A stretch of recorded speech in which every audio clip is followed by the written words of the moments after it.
Cześć, z tej strony Krzysiek, witam na kanale Mąż przy garach. Dzisiaj przychodzę do Was z pomysłem na prosty deser, który osłodzi niejedną popołudniową kawę. Tym razem na nasze stoły trafi rozpływające się w ustach ciasto kruche, którym otulimy warstwy świeżych jeżyn i budyniu. Jak zawsze zachęcam do zostawiania łapki w górę i subskrypcji. Przy okazji dajcie znać, jakie owoce najczęściej łączycie z budyniem. Zapraszam Was na film i biorę się do roboty.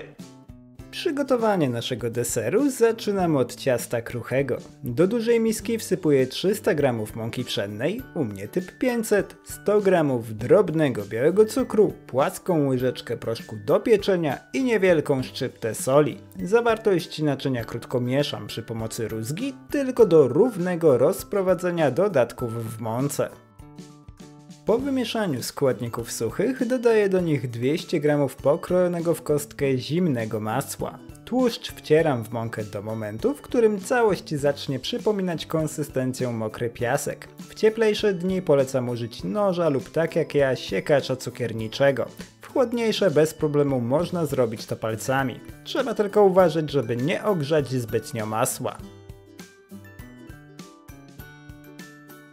Kiedy z ciasta można formować duże grudy, dodaję do niego jedno roztrzepane duże jajko i 1,5 łyżeczki pasty waniliowej. Jeśli nie macie pod ręką pasty, możecie użyć ekstraktu lub podmienić część cukru na taki z wanilią.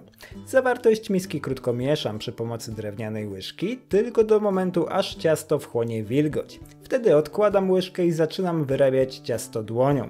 Na początku robię to w misce tylko do chwili, kiedy ciasto wchłonie całą mąkę, a następnie na blacie do momentu, w którym stanie się jednolite i gładkie.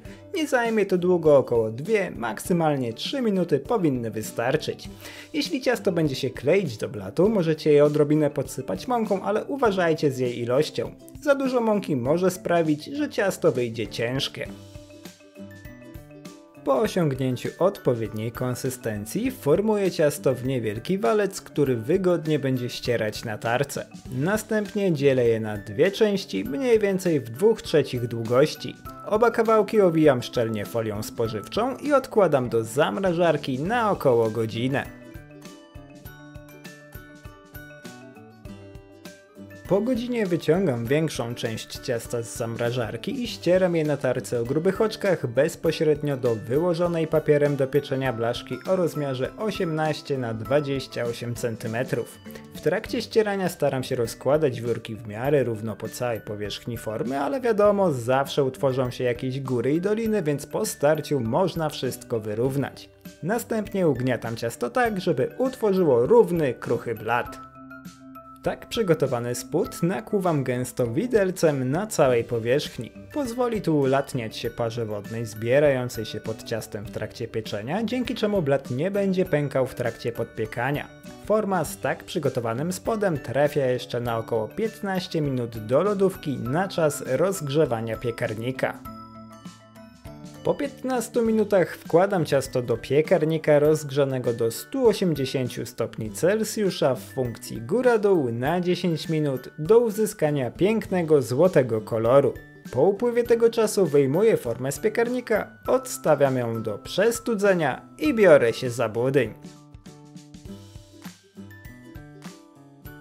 Do średniego rondelka wlewam około 500 ml mleka. Dodaję do niego 100 g drobnego białego cukru i krótko mieszam tylko do połączenia się składników. Zawartość naczynia podgrzewam na średnio niskim ogniu, aż całość zacznie się lekko gotować. Oczywiście nie spuszczam rondelka z oka, bo jak wiadomo, niepilnowane mleko lubi kipieć.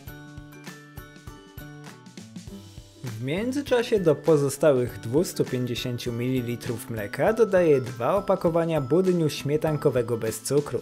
Można użyć słodzonych, ale pamiętajcie wtedy o zmniejszeniu ilości cukru lub pomińcie go całkowicie. Zawartość dzbanka krótko mieszam, tylko do połączenia się składników. Z tak przygotowaną bazą budyniu wracamy na kuchenkę, gdzie mleko powinno już lekko mrugać. Wtedy zmniejszam ogień pod rondelkiem na niski i dodaję do niego bazę budyniową, mieszając płyn. Po wmieszaniu budyniu w mleko zwiększam grzanie na średnie i gotuję całość, aż budyń wyraźnie zgęstnieje.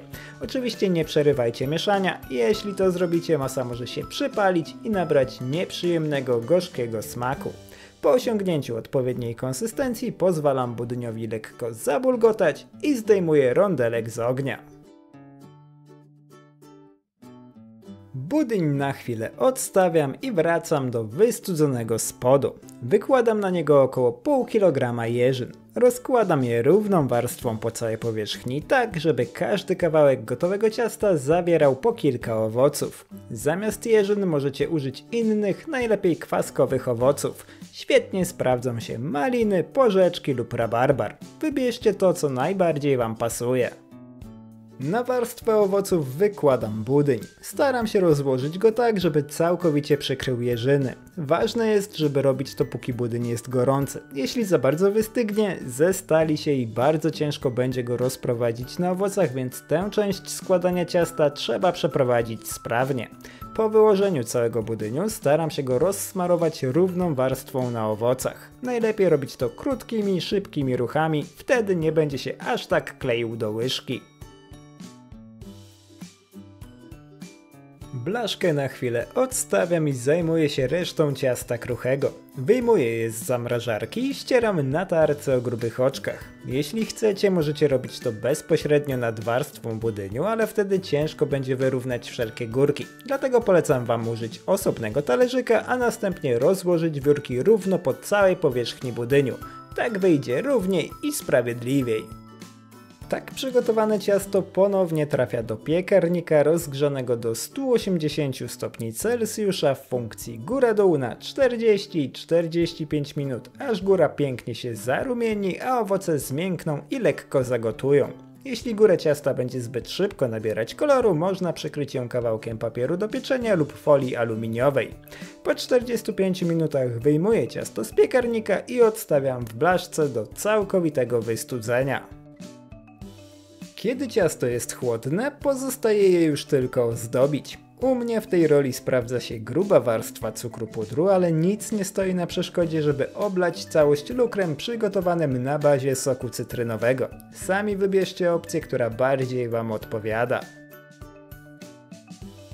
I to tyle. Ciasto jest gotowe do podania. Ciasto kruche przyjemnie otula budyniowo-owocowy środek. Jeżyny nabrały słodyczy i wyraźnie zmiękły, przez co zaczęły przypominać dżem z dużymi kawałkami owoców. Całość jest przyjemnie słodka z wyraźnie wyczuwalnymi nutami wanilii. Pyszny, rozpływający się w ustach deser. Dajcie znać, czy przepis wam się spodobał. Życzę wam smacznego i do zobaczenia w kolejnym filmie. Cześć!